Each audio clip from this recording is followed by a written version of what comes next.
Hello everyone, nubkeks here. Welcome back to Nub Raids, and we actually have a ton of news today. The main focus of the video, of course, will be on the Path of Light, how it looks, what paths to take, and so on. Before we dive into that, I do want to mention we have a special Summon Rush event, which is interesting because they're going to give you 250% more event points than usual for summoning from Ancient Shards. This is the first time they've ever done this. And it's certainly pretty interesting. I mean, Ancient Shards have been effectively useless for Summon Rush. Not useless, but, you know, effectively so. So inefficiently useful there that it just wasn't worthwhile.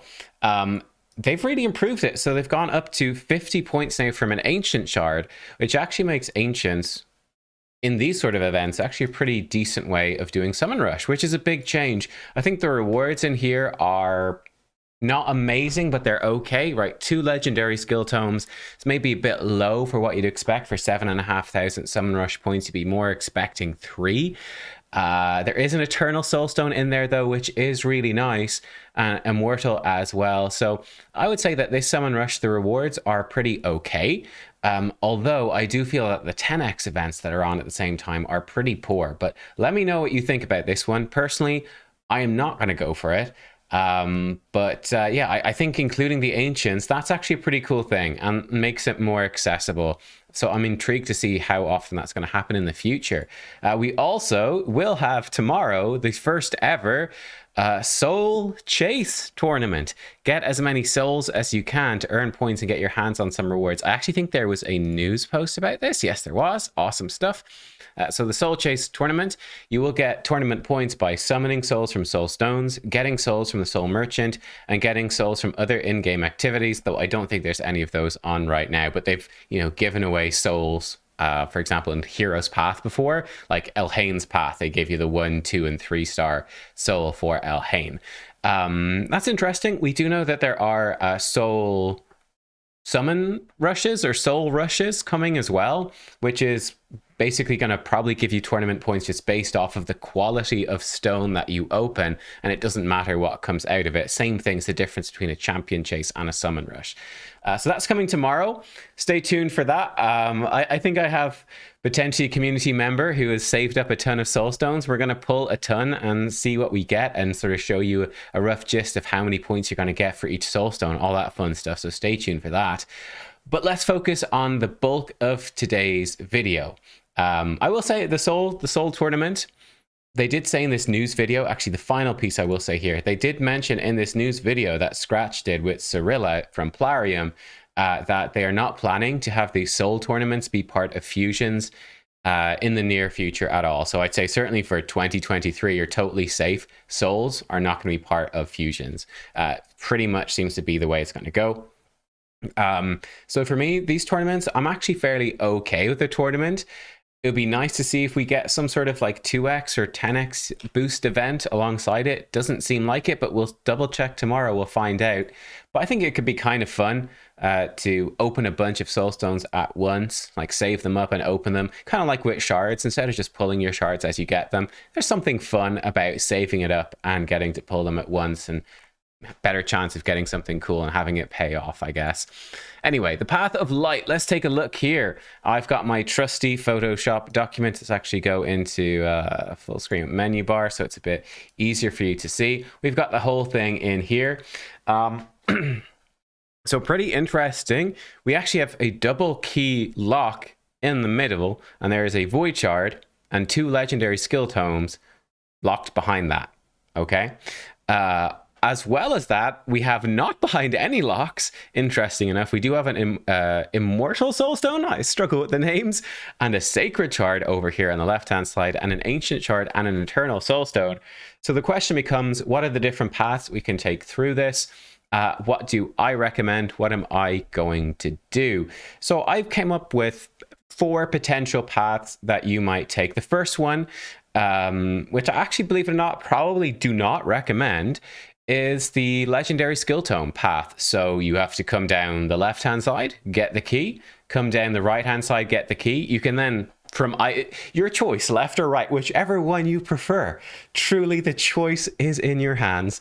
You can then grab one of these rare tomes, which should then let you come down, unlock this key, and go grab your void shard and 2 legendary skill tomes. The cost of that, it's going to be 11,650 for each of the side paths, 26,200 for your tome plus more tomes in the shard, giving you a total of 49,500. So it's quite a big investment, but I mean, you're walking away at 2 legendary skill tomes and a void shard, which is, you know, that's kind of nice. That can give you some good progress to booking up some champions. Option number 2 is, you can see, much simpler, which is just going for the sacred shard. So we'll go down the left-hand path because it is cheaper.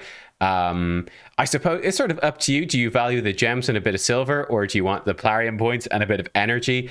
I don't know. I said I just go down this side, grab these coins because they're cheaper, and then come in, grab an immortal soulstone, which is the middle tier, and then a sacred shard, and that would cost you 30,650. So it is a significant chunk cheaper than going for this. And yeah, and a sacred shard and an immortal are kind of nice things to get. We will see tomorrow. I'd actually recommend right now, and I'll reiterate this at the end for people that skip to the end, I would probably save off on spending my stuff here just to double check, you know, how much is an immortal? How much is an eternal soulstone worth in that soul tournament? Are there any good rewards in the soul tournament? I don't really expect it to be a massive, like the amount of grinding you'll have to do to get these soulstones. It's not exactly a great way. You couldn't call it a great way to progress in the soulstone tournament because it's such an investment of resources, but I guess they don't really overlap. But it's something to consider. That's the yellow path. Look, then we have alternative, the red path. I do think energy and gems is significantly better. I basically think the Plarium points are effectively useless.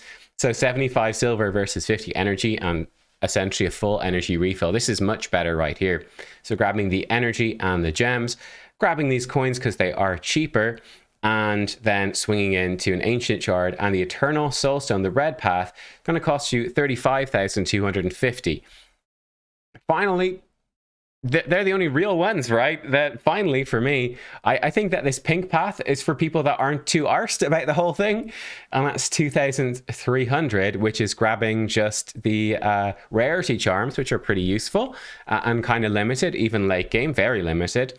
And then just grabbing some of these small oils, which is going to save you a bit of grinding in Sand Devil. Pretty nice, especially if you're not able to do Sand Devil. I mean, it's going to let you ascend one piece of 6-star gear one time to like rank 1, but it's better than nothing. I think that for 2,300 points, it's kind of worth grabbing the 2 of these. It's a pretty efficient way to sort of get a little bit extra value for not doing very much at all, is my thought on that. So that's kind of worthwhile.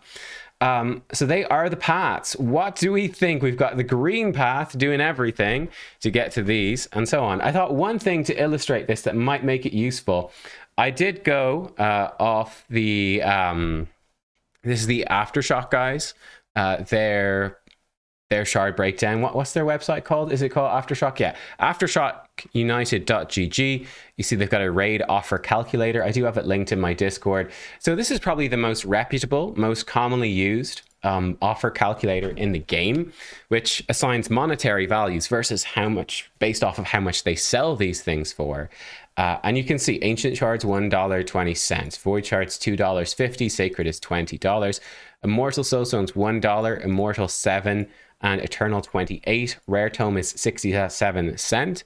Epic tome is $1.58, and legendary tome is $3.75. So I was just curious, if we add this stuff up together, right, we're getting the void and 2 Lego tomes would be $10, 1 immortal and 1 sacred $27, and 1 ancient and 1 eternal is $29.20. So these values, you may not agree with these, and just in terms of, I mean, let's not care about the actual real world money value for that particular purpose of real world money. Let's just consider it as a way to compare the value of these different things. You might not quite agree. And I do think that, for example, even in terms of the values of these soulstones, I think these are a bit overvalued because Plarium has been selling these at a very high price. They've actually done a few packs recently enough where these have been sold for much, much less. So I don't think that these are valued quite as high. But that being said, nonetheless, I think you come through and honestly doing 49,500 points for the 2 legendary skill tomes. While it is very nice, I don't know, it's up to you. The skill tomes might help you a lot. That might be the thing that's really holding you back. But I think even if you mark these values down, it's still less value for more work than doing either the yellow or the red path. So that is something that I think you should consider. So I wouldn't recommend it because of that. Just purely on that alone. Like, I would probably be leaning more towards the Immortal and Sacred or Ancient and Eternal. Like, you could easily mark Sacreds down to $15 and yeah, I don't know. I think the Ancient and Eternal, in terms of real world money, is worth the most, but the Sacred might help you more. We'll see. Like I said, I would hold off until we see this Soul tournament tomorrow, in case you might want to grab one of those particular Soul Stones to help you out with it. For me, I'm probably going to do that. I'm going to like grind this out.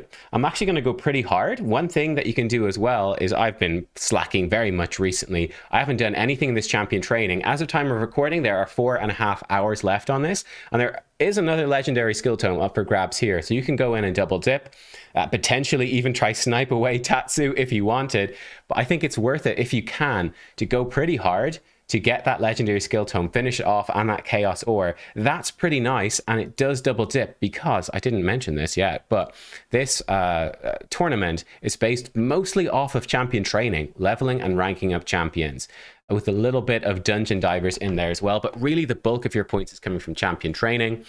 And that's going to inform how this goes. I think a lot of people skip the last fusion. You might have a good bit of resources built up. Nice thing about champion training is you can kind of half level champions. You can get your turn 1 and 2 star champions into 3-star food, or 3-star into 4-star food. You know, you can sort of build it however way you want it to prepare yourself. You can use one champion training to effectively prepare for the next champion training by having lots of, let's say, 4-star level 1 food ready to go. And then you can easily level them up to level, let's say, 21, and then feed them into 5-star chickens, basically, to get yourself a whole bunch of points really nicely done for the next champion training. So long as you have space in your inventory, champion training is quite an efficient tournament to do. It doesn't cost you that much compared to other tournaments in that sense. So yeah, I am likely to go for the Eternal Soulstone is my thought right now, but I might go for the Sacred instead. And like I said, I think the legendary books are not quite enticing enough for me, but you be the judge of that. You let me know. I am curious. I think certainly free to play, you're going to value the legendary books very, very highly. But that being said, you're going to value Sacreds and probably Eternal Soulstones a bit highly. I imagine most people will be drawn to the Sacred because it's the Sacred, but we'll see what you think in the comments. Guys, thanks for watching. These are the paths I recommend. If I've missed something obvious and there's another path that you would recommend, let me know in the description down below. For the first time ever, by the way, this doesn't really look like anything sexual. Maybe it looks a bit like intestines, I guess, is the most human anatomy thing we've drawn here. But hey, c'est la vie. I'll catch you all next time. Thank you for watching. Goodbye.